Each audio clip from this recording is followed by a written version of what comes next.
The wizarding world of Harry Potter over at all the Universal Studios parks that can get them are the envy of every theme park operator in the world. But now there seems to be trouble brewing between Warner Brothers and Comcast, Comcast being the company that rents Harry Potter from Warner Brothers. Comcast is suing WB over the rights to a Harry Potter series over in the UK. Let's talk about trouble at Hogwarts here on That Park Place. Hello, I am Jonas J. Campbell, an investigative reporter for That Park Place, and here with me is my compatriot, Mr. VashSky. Vash, which Hogwarts house are you? Oh, that's interesting. I've never actually been sorted officially, but I always like those Slytherins right there. Very, very interesting group of fellows. That's fascinating. I think I'm going to have to keep an eye on you, sir, because I am also a Slytherin, and so we can work together, but we need to make sure that we keep our distance and that our ambition doesn't get us in trouble here. Speaking of ambition, getting people in trouble, Comcast, the owners of NBC Universal, otherwise known as the company that owns Universal Studios and, of course, the upcoming Epic Universe, is suing Warner Brothers Discovery over the refusal to partner on a Harry Potter series. Here, this out of Hollywood Reporter by Winston Cho. Under the deal, Warner Brothers Discovery was allegedly obligated to present Sky with opportunities to co-produce at least 4 shows per year from 2021 to 2023. Warner's called the lawsuit a baseless attempt to gain leverage in upcoming negotiations. Look right there, it's Hogwarts. And that water scene that Chris Columbus says was shorter until they heard the John Williams soundtrack, and they said, no. Let's extend this out because that soundtrack is amazing. I love the kind of movie making that implies. A legal brawl has broken out between Comcast Sky and Warner Brothers Discovery, with the European media giant suing over breaches of a 2019 deal for exclusive rights to shows. Sky, in a lawsuit filed Friday in New York federal court, says Warner's is obligated to offer the opportunity to partner on at least 4 shows per year, including the upcoming Harry Potter series, but fell far short of that mark for nearly the entire duration of the contract. I'm going to say it was probably pretty close to 0. I think there was some trivia shows here and there, maybe the one with Helen Mirren. That ended up on Max, I believe. I went into the Harry Potter stuff. I guess you're a little bit of a muggle here, Vash. That's okay. Instead, Warner's has largely disregarded the parties' agreement and sought to keep the Harry Potter content for itself so that it can be used as a cornerstone of the launch of its Max streaming service in Europe. The complaint states Sky seeks a court order that would force the David Zaslav-led company to bring it on as a co-producer of the production. That is fascinating. So I just want to point out a couple of things here for those who are not aware. Sky, for our American friends here, is a giant media conglomerate over there in Europe. I don't watch a lot of Sky media. Don't watch that Sky News myself. But that is currently owned by Comcast. Comcast won the rights to Sky in a fight with. Hey Vash, you learned this earlier today.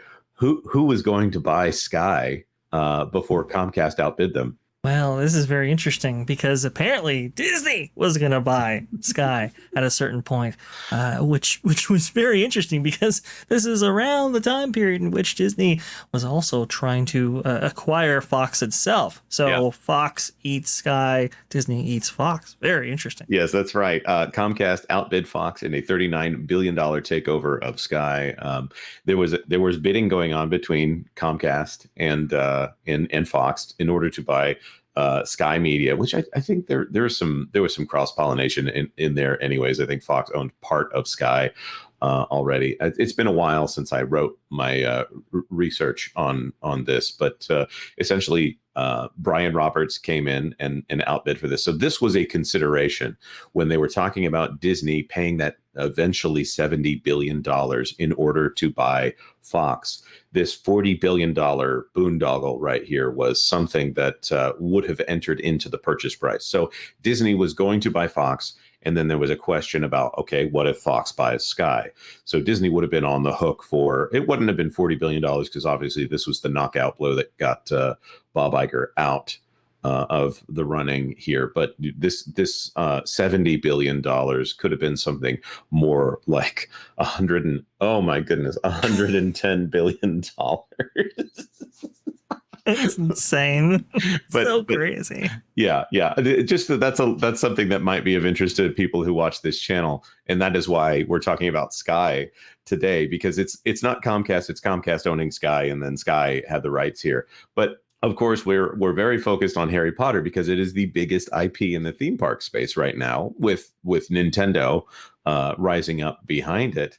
And what's more, we speculated on this. Warner Brothers Discovery, right here the other day, just less than a month ago, Warner Brothers Discovery merges their theme park, studio tour, and retail groups into one division. Warner Brothers is putting together a theme park division, which is something that they still say that they support Comcast and in all of their work in putting Harry Potter into Universal Studios theme parks. But you have to wonder if they see how much money Harry Potter makes. I mean, ridiculous amounts of money that Harry Potter makes in the theme park space. They have to say, well, what if we just don't give all that money over to Universal Studios? It's kind of like the streaming issues, right? It's like, well, we can go ahead and license our content to Netflix, or we can have a streaming service of ourselves and get that money firsthand right here. I would leave it to the theme park pros in order to deliver your prize content too. But perhaps they have ambitions of their own to maybe take back their brand, at least in certain markets, if anything, and leverage it accordingly. Very, very, very interesting, because people have criticized that Comcast or Universal do these deals with outside property holders, and this is the consequence of actually engaging in that practice. I totally agree. So the having other IPs in your own theme parks is dangerous on some level. Other than, see, this is where they have a competitive advantage over Disney. But every advantage, Thomas Sowell always points out that there are no straight wins, there are only compromises, right? And sometimes those compromises are acceptable. Now, do I think that this Comcast relationship is going to sour everything? Well, it moves them more in that direction, but there's a lot of money to be made at Universal Studios here for both parties. There is a response that's been issued here. Let's get some of this out of the way. Warner Brothers Discovery slams Comcast-owned Sky for trying to gain contract leverage with Harry Potter TV series suit. WBD ignored deal. Europay TV service claims update by Dominic Patton. That was a mouthful right there. All right, let's go down here. For WBD, the reaction today was to cast aspersions on the very premise of the Sky suit itself. The HBO and Max licensing agreements expire at the end of 2025, and this lawsuit is a baseless attempt by Sky and Comcast to try and gain leverage in its negotiations for our programming beyond that date, a Warner Brothers Discovery spokesperson said in a response on Friday.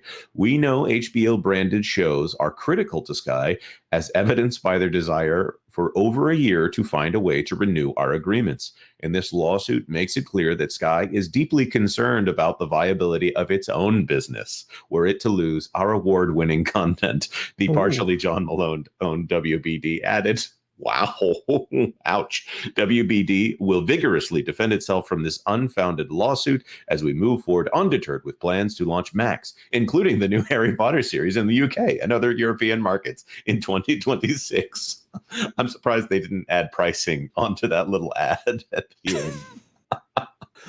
Oh, my goodness. So, I can't necessarily dispute that claim from Warner, because even the official filing filed by Sky as part of this deal, they actually say they were obligated to present Sky with at least 4 shows per year across 2021, 2022, and 2023, what you just read there, but undisputably fell short of that mark, in certain years offering barely a single qualifying series, while also withholding critical, contractually required information necessary for Sky to evaluate any potential options that it did receive. So it basically plays into what Warner's is saying. It's like, hey, you don't have content of your own. You got to leech off of us. Well, I guess they're saying that they had the right of first refusal in order to do that. Yeah, and this is an amazing thing. You see, for the American audience, Harry Potter is that British series. I'm not saying it's quintessentially British, but it is very British. So from an American standpoint, it reads as such. I don't know from a British standpoint if they're like, yeah, that's us, that's our thing. I don't know if it's as patriotic to them. If you're British in the comments, please let me know how y'all perceive Harry Potter. Of course, the people who hate Harry Potter are going to chime in first.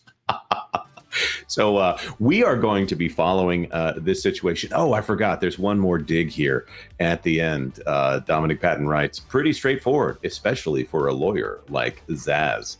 That's beautiful right there. Ooh. So, as we said before, drop your comments in the comment section down below about how you think this is all going to play out. Don't forget to like this video, if you like the video. And if you could consider subscribing to That Park Place for all the news that should be fun. Thanks for watching That Park Place News. For more information, consider checking out www.thatparkplace.com. And don't forget to subscribe, share, like, and send this out on your favorite social media accounts.